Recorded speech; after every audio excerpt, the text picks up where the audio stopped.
música suena en cada rincón. Radio La Mujica nos une un montón. Amigos y vecinos, unidos de verdad, bailando juntos toda la ciudad. ¿Cómo estás, Vero? Buenas tardes. Hola, Jorge y equipo, que muy bien, con una tarde ya casi invernal, ¿no es cierto? Sí, se siente. Se hace sentir. Y se hace sentir. Vamos a aclarar lo que aclaramos siempre. Buenas tardes, pues el horario que estamos grabando. Nosotros sabemos que salimos en diferentes horarios en La Mujica, pero bueno, estamos grabando hoy lunes a la tarde.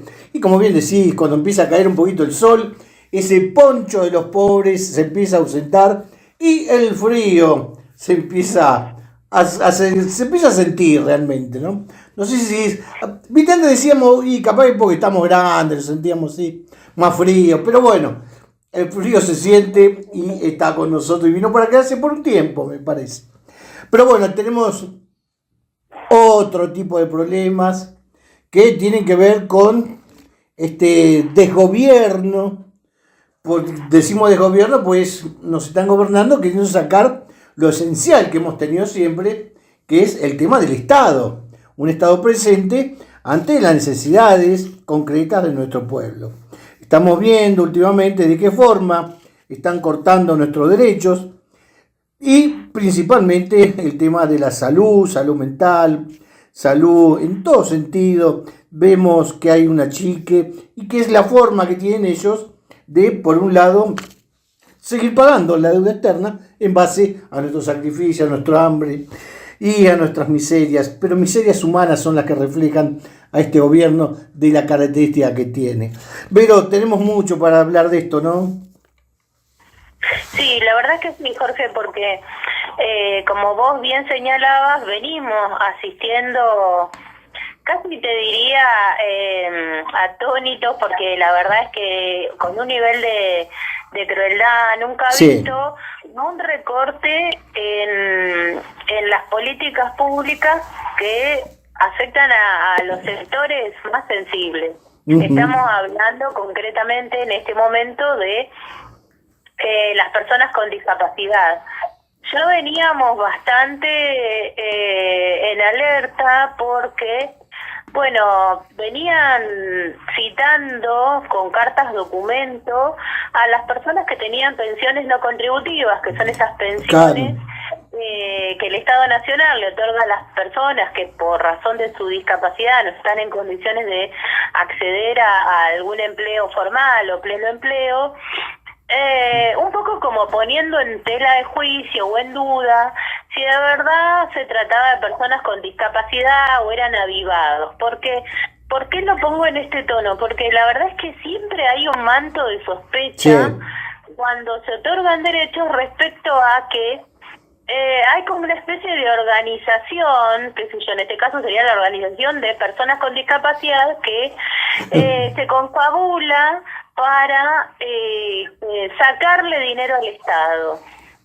Entonces todo el tiempo hay una acusación, un dudar. Sí, un discurso perverso. Entonces hay que demostrar lo contrario, digamos, el principio de inocencia en esto brilla por su ausencia, ¿no?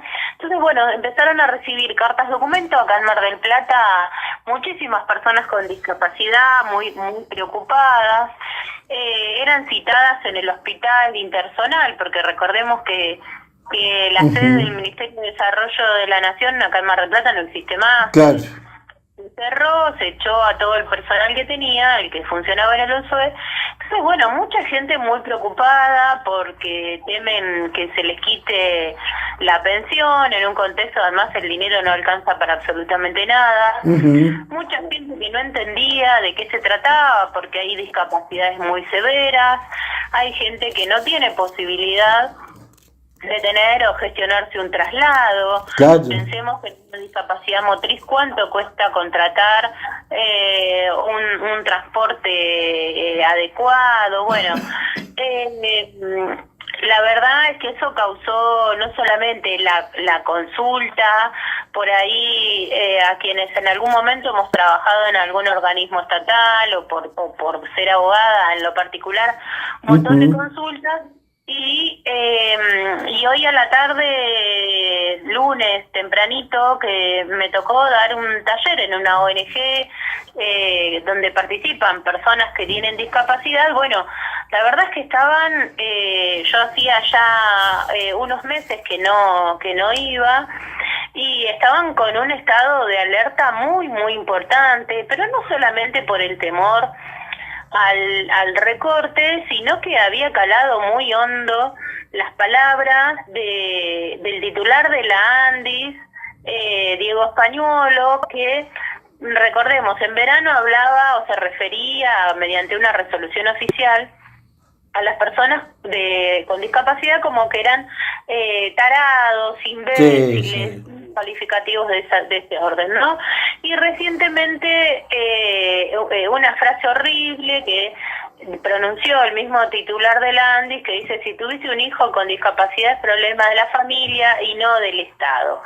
Bueno, esto es la decisión concreta de que el Estado se va a correr, digamos, en sostener, va a acompañar a aquellas familias que tienen hijos con discapacidad o aquellas personas directamente con discapacidad. Bueno, esto obviamente impacta mucho, se le suma a la quita de pensiones no contributivas, Claro. ¿no? A la falta de medicamentos, no hay medicamentos, no hay inserción laboral, ese cupo laboral famoso del 4% Sí. para personas con discapacidad no se está cubriendo. O no se está cumpliendo. Después los acompañantes terapéuticos denuncian falta de pagos, entonces digamos están dejando de acompañar. Bueno, mucha preocupación porque uno de ellos me decía en un momento, bueno, nosotros no somos un número, no somos una historia clínica, somos personas, nos pasan cosas. Otra de las chicas me comentaba, bueno, yo a la noche no pienso, dice, no puedo dormir porque pienso todo el tiempo qué pasa si me quitan la pensión. Claro, Bueno, claro. digamos, están viviendo circunstancias muy De bordes. zozobras. Sí, se suman además a otras cuestiones que estamos viendo con los trabajadores del Garraham. Y del otro lado, la crueldad, la verdad es que el burlarse, el mismo presidente de la Nación, republicando cosas en las redes sociales en referencia a una burla a un niño con discapacidad que tenía autismo, bueno. Sí, peleándose con un nene de 11 años. Es una cosa increíble. Pero nunca lo hubiéramos imaginado, Vero, esto. No, realmente, bueno, nosotros empezamos a tener una mirada un poco de alerta cuando en campaña el presidente Milei todo el tiempo hacía referencia a niños envaselinados en jardines de infantes, cuestiones que tenían que ver con una mirada de la niñez asociada a cosas negativas que nos preocupaban. Hablaba de las armas, bueno, de la protección de armas. La verdad es que ya en ese momento, si a nosotros nos parecía que era el sumum de la locura, la verdad es que se celebre frases como que las personas con discapacidad son idiotas, imbéciles o retardados, o que se pelee con un nene de 11 o 12 años que tiene una discapacidad y que además viene el niño junto a su familia, digamos, a todos los gobiernos exigiéndole exactamente lo mismo. Bueno, la verdad es que ahí se nos rompió todos los moldes previos, ¿no? Ahora, la política está siendo demasiado permisiva, me parece, con estas cosas. Digo, la política en general, la oposición, incluso mismos sectores que pueden apoyar esto, que sabemos que esas cosas no la pueden aceptar bajo ningún punto de vista. Me parece que hay mucha permisividad de la sociedad también, ¿no? Sí, totalmente. Uno mira impávido porque, digamos, parecería que todo transcurre en el plano de las redes sociales. Entonces, el presidente retuitea diga una cosa, Claro. y la oposición le contesta por el mismo medio, que es una cosa que la leen, no sé, ponele que la lean 10.000 personas, pero nada más.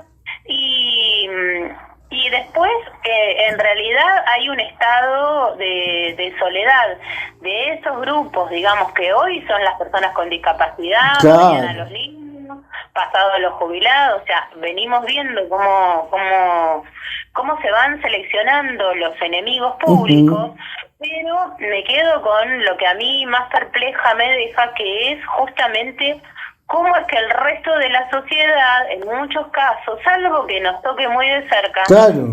es como que no interpela, no escandaliza, no se generan verdaderas movilizaciones o repudios muy marcados, o por lo menos no aparece tan claro. Claro. En algunos temas, por ahí como el Garrahan, se sintió un poco más fuerte. Finalmente el gobierno terminó accediendo a un aumento de más del 60%.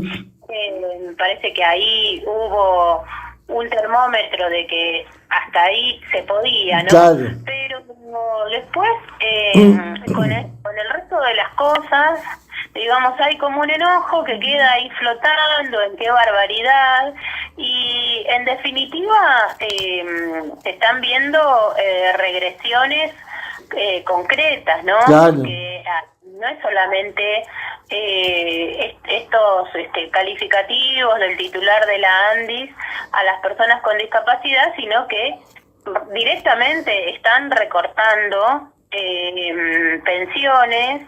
Vamos a volver al viejo sistema de alta por baja. ¿Qué quiere decir? Que no se van a generar nuevas pensiones no contributivas hasta tanto fallezca alguien. Están amenazando nuevamente con quitarles la pensión a las personas que tengan algún programa de inserción laboral, que son programas, digamos, Claro. no son empleos formales.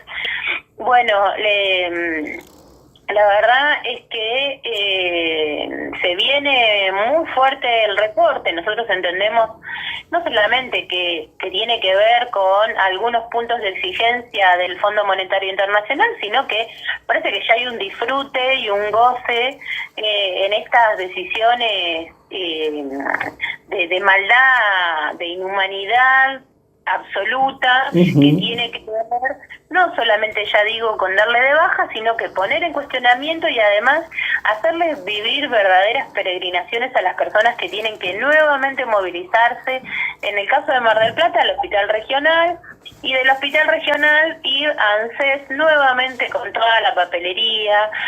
La verdad que es un trastorno que no se merecen, porque si tienen alguna duda con algún beneficio previsional lo pueden revisar y listo, pero no así indiscriminadamente darle de baja a todo y después ver quién la conserva y quién no. Es una locura, la verdad. Sí, es un manejo muy perverso y las consecuencias están a la vista. Hoy uno tiene esa cosa de relacionar lo que pasa en algunas individualidades a lo colectivo, ¿no? Hace un ratito estaba leyendo una nota de una madre, un hijo autista lo asesina diciéndole que ya no van a sufrir, que ya no van a tener más problemas. Y yo creo que tiene que ver, por supuesto, con una patología previa, ¿no? Pero con todos estos momentos de incertidumbre que se están viviendo también, ¿no? Yo creo que la salud mental no está siendo atendida como corresponde en momentos tan difíciles. Venimos de una pandemia, ahora sufriendo todo este tipo de cosas. Hay un vacío terrible, me parece.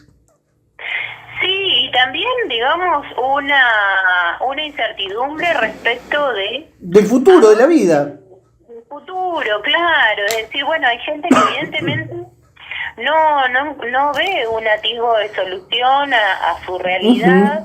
Realidades muy complejas, que como bien decís, por ahí hay alguna situación de base, pero que en definitiva, desde lo discursivo hasta la realidad concreta, no solamente no se atisba un punto de salida, sino que el Estado, que es quien debería por lo menos garantizar lo mínimo, porque Claro. no vamos a entrar a discutir otra vez el contrato social, o sea, vamos a estar discutiendo siendo la democracia la base de la convivencia social, es decir, bueno, hacemos ciertos acuerdos mediante los cuales todos pagamos impuestos a cambio de que el Estado se ocupe de garantizar determinadas cuestiones mínimas. Bueno, una de esas cuestiones tiene que ver con que la gente no se muera de hambre, claro, que se le pueda proveer salud, porque estamos hablando además no es de cosas tan básicas que es el acceso a la medicación, el acceso a los tratamientos y el acceso a la comida. claro. No estamos hablando de mucho más, porque es impresionante el faltante de medicación que hay, es impresionante la falta de olla, claro, porque esta mentira de la inflación sostenida o de la baja, digamos, eso puede servir para algunos medios como La Nación Más, claro, pero los que vamos todos los días a comprar, sabemos que aumenta la luz, aumenta el gas, aumenta la carne, lo que no aumenta son las prestaciones, porque seguro, una pensión no contributiva es un 70% de una pensión derivada de ANSES, o sea, es claro, muy poquita plata. Y lo que tenemos que ver también, Vero, para sumarle a todo esto hoy, en ciudades como la nuestra, por ejemplo, que siempre fue tan marcada, el tema del temor a la desocupación. Porque se está dando, tanto a nivel industrial como a nivel comercial, unos índices que realmente son aterradores, que a corto y mediano plazo ya están trayendo las consecuencias.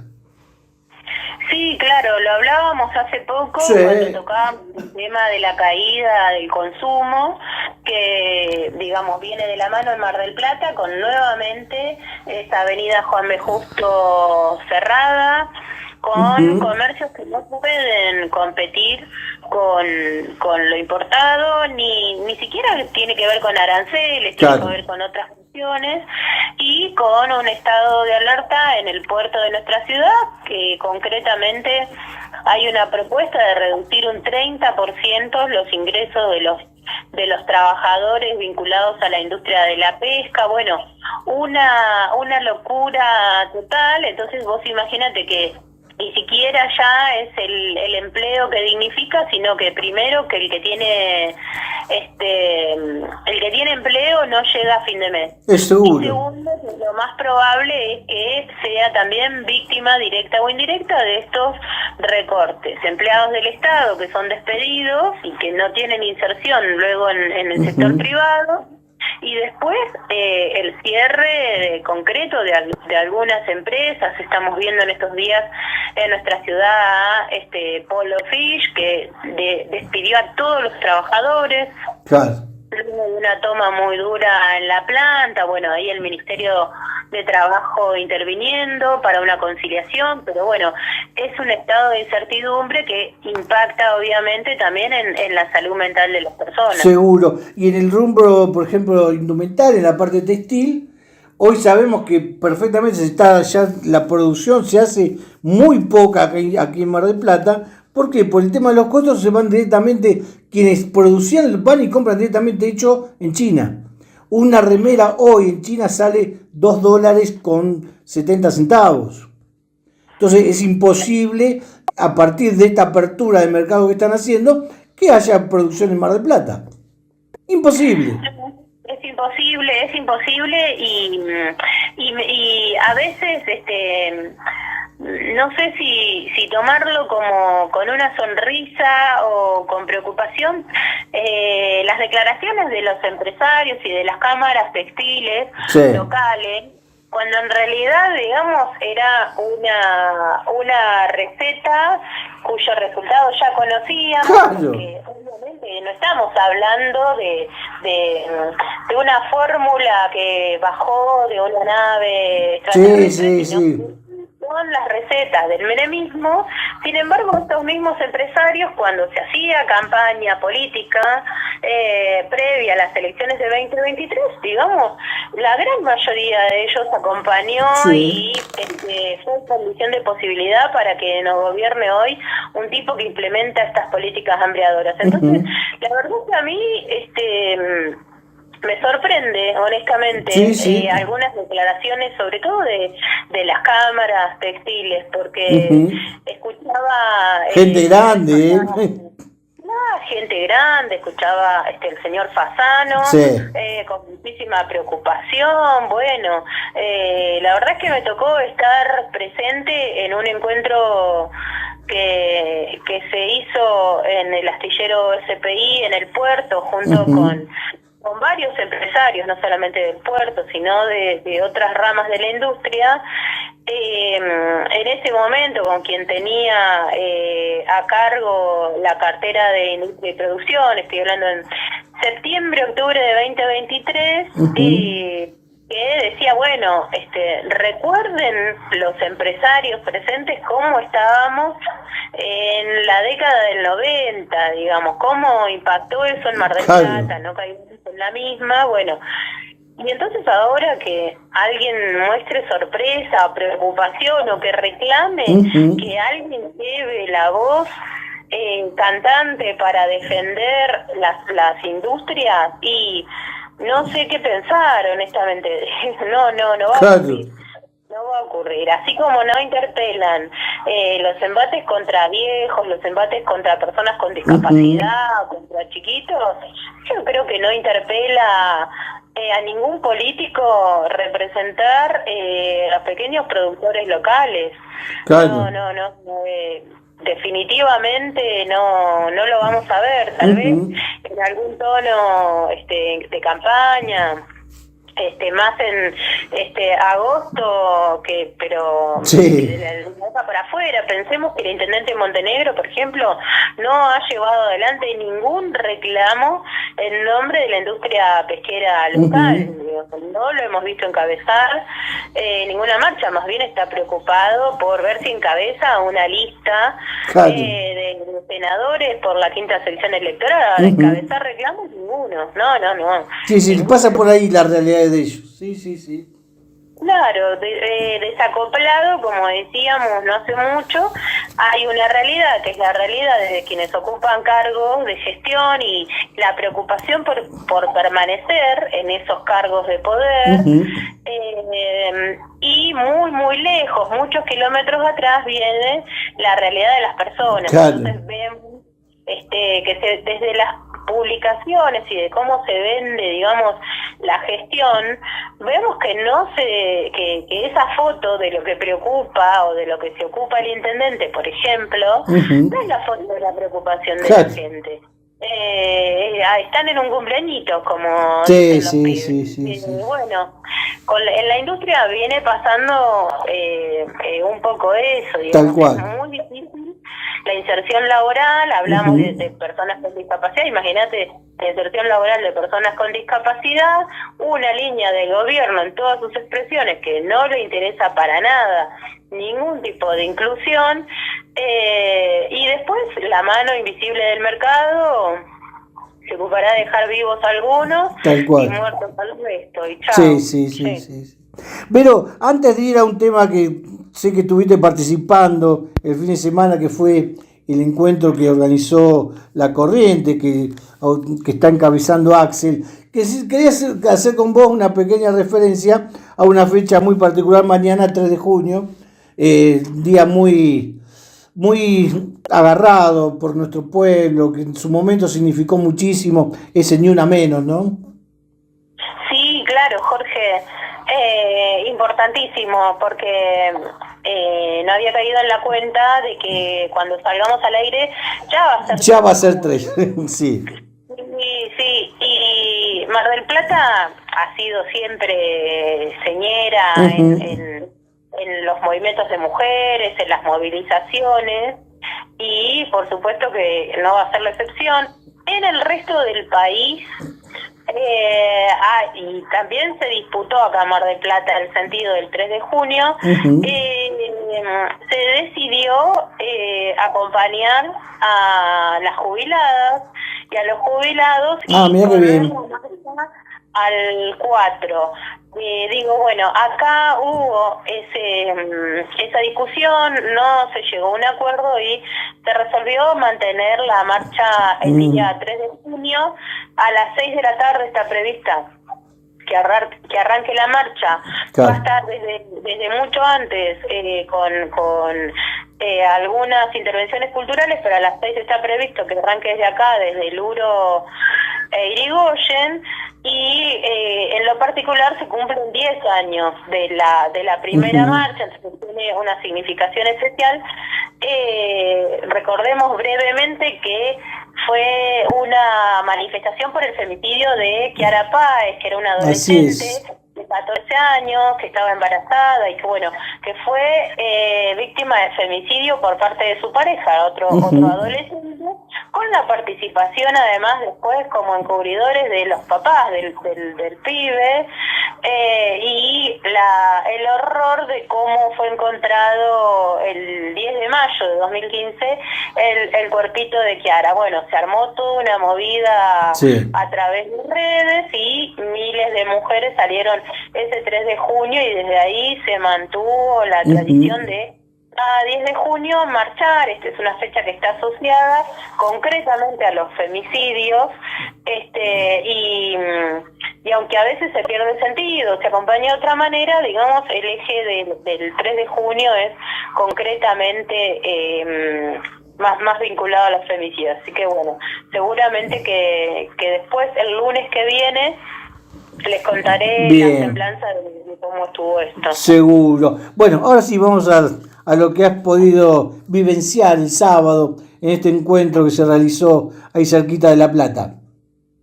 Sí, te cuento brevemente. Es impresionante la cantidad de personas, eso es lo más impactante. Qué bueno. Se realizó un plenario del movimiento Derecho al Futuro, que es ese frente transversal, amplio, el cual llama el gobernador Axel Kicillof a conformar un frente, digamos, con principios e ideas propias y propuestas propias, pero que, para señalarlo groseramente, tiene como eje vertebrador, digamos, oponerse concretamente a las políticas de las que hablábamos hace un ratito, del presidente Javier Milei y todo lo que Javier Milei sintetiza, ¿no? Y a partir de las 11 de la mañana empezaron los debates en distintas comisiones temáticas, en un predio muy muy grande. Por suerte el día acompañó, ahí en la localidad de Los Hornos, muy muy cerquita de La Plata.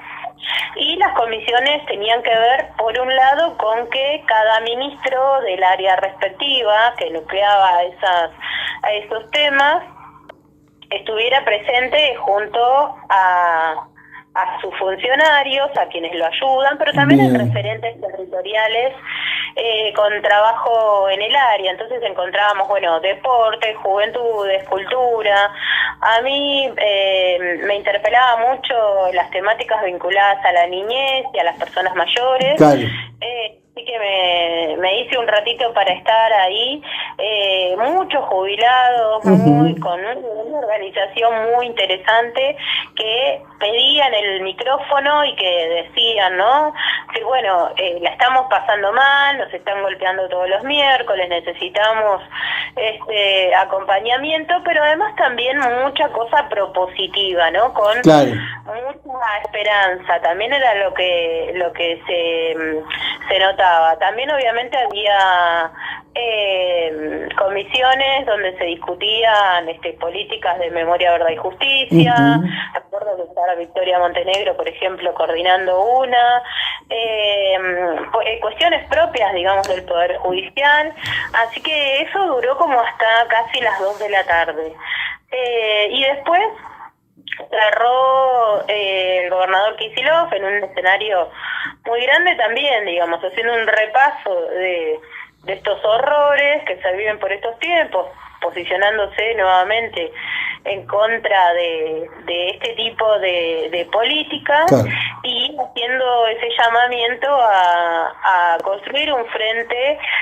Dijo concretamente: nuestro único adversario se llama Javier Milei, el resto no existe, digamos, es lo que nos guía, y necesitamos de todos y de todas para confrontarlo. Así que bueno, había ahí como, se respiraba muchas ganas de algo nuevo, de enrolarse y decir, bueno, estos somos nosotros. Vamos por acá. Nosotros somos los derechos humanos, nosotros creemos en memoria, verdad y justicia, creemos en justicia social, creemos que a los viejos no hay que pegarles, bueno, cosas tan básicas. ¿Vos fíjate, ¿no? Pero, te das cuenta de lo que estamos diciendo, Vero? sí, ¿Cómo sí, bajamos la vara de la discusión política? básico. Que Estamos a los viejos no tenemos que pegarle. Vaya noticia. Hasta eso hemos llegado. Es una cosa increíble. Estamos rediscutiendo, o sea, hemos Sí, retrocedido sí, totalmente. siglos, te diría. Sí. Entonces, viste, había una necesidad también de encontrarse, de coincidir, de decir, che, Claro. ¿es una percepción nuestra o estamos tan atrás? Claro. Bueno, no. La conclusión fue que por lo menos la provincia de Buenos Aires tiene que estar blindada, que no puede entrar la motosierra a la provincia de Buenos Aires. El gobernador se comprometió una vez más a hacerse cargo, por ejemplo, de los hoteles de Chapalmalal. Bien. Le exige al gobierno nacional que haga el traspaso. Hizo ahí un llamamiento a estos niveles de hipocresía, ¿no? A una Patricia Bullrich que no gira a los fondos de seguridad y después acusa a la provincia de Buenos Aires de hacer un baño de sangre, Claro. digamos, todo eso, esa puesta en escena que se hace, y obviamente la gente, cuando tomaba la palabra Axel, bueno, inmediatamente uno veía que la gente asentía con la cabeza porque todo lo que iba describiendo era verdad, pero además no se quedaba en la mera descripción, sino que, bueno, hacía un llamamiento a involucrarse, a decir, bueno, nosotros no solamente que no creemos que esto sea así, estamos gestionando distintos, pero necesitamos en cada territorio que la gente vaya tomando lugares, qué sé yo, en los clubes de fútbol, Claro. en los clubes de fomento, y esto también se notaba en las comisiones, ¿no? Una demanda de abajo hacia arriba, que era que escúchennos que lo que les estamos diciendo, sobre todo los actores territoriales, ¿no? A quienes tenían responsabilidades, Claro. a los ministros concretamente, es decir, yo te vengo a decir... Hola, hay gente acá abajo. Claro, tal cual. Mira, hay una nota que creo que escribió Macarena Ramírez para la letra P, que se llama Los de atrás vienen conmigo. Ah, claro, bueno. Y es una foto de Axel Kicillof, digamos, justo señalando con el dedo para atrás, haciendo un poco el juego de palabras con un tema de Calle 13. Sí. Pero me parece que era un poco eso, ¿no? Claro. Era un escenario con un Axel, con intendentes, había más de 40 intendentes presentes, ministros, bueno, legisladores. Ellos de ahí atrás venían con él, pero también había gente abajo que sostenía todo eso, ¿no? Que decía, venimos trabajando en soledad, venimos laburando hace un montón. Una cosa que se escuchó mucho, sobre todo en algunas comisiones, tenía que ver con no forzar unidades que no sean reales, digamos. Si, bueno, Claro. no podemos tener nuevamente esos pactos de unidad, qué sé yo, con un Sergio Massa que finalmente Tal cual. no termina de representarnos en absolutamente nada. Entonces todo el tiempo estamos como en un déjà vu, volviendo a hacer una ficción, un como si. Entonces había ahí también esperanza, fe, pero niveles de exigencia. Eso yo lo vi, es mayor participación ciudadana, mayor escucha, y además el no ceder en pos de la unidad ante fuerzas que no tienen las mismas convicciones o la misma mirada respecto a lo que debe ser las políticas públicas. Así que bueno. Sí, para dejar de ser meros administradores de crisis, ¿no? Y tratar de transformar esta historia en serio. Sí, tal cual. Mira, vos lo dijiste, administradores de crisis, y en eso me parece que se veía ahí como una cosa en la cual no se iba a transigir, un ultimátum, casi te diría, sí. ¿no? Algunas intervenciones eran en tonos de ultimátum, de decir, bueno, te acompañamos, agarraste el famoso bastón de mariscal que Cristina llamó a agarrar, bueno, estamos con vos, pero las condiciones son estas. Ya no hay cheques en blanco, Vero. No, era la sensación que yo tuve. Claro. Honestamente, la sensación que yo tuve era fe, esperanza, alegría, sí, pero el hilo está muy cortito. Sí. Bueno, Vero, te agradecemos muchísimo, como siempre, todo el aporte y las cosas que nos has dejado hoy y que seguramente volveremos a compartir la semana que viene. Bueno, Jorge, un saludo grande y mañana seguramente nos veremos ahí en la marcha del Ni Una Menos con todas las compañeras que en general nos escuchan y hicimos este tipo de convocatorias. Recordemos que es el miércoles a las 18 horas. El martes 3 de junio. Perdón, martes. Porque no se pudo correr a las 18 horas acá en el monumento de Luro Irigoyen. Perfecto. Gracias, Vero. Radio La Mujica nos une sin igual, con su melodía es nuestro carnaval. La música suena en cada rincón, Radio La Mujica nos une un montón.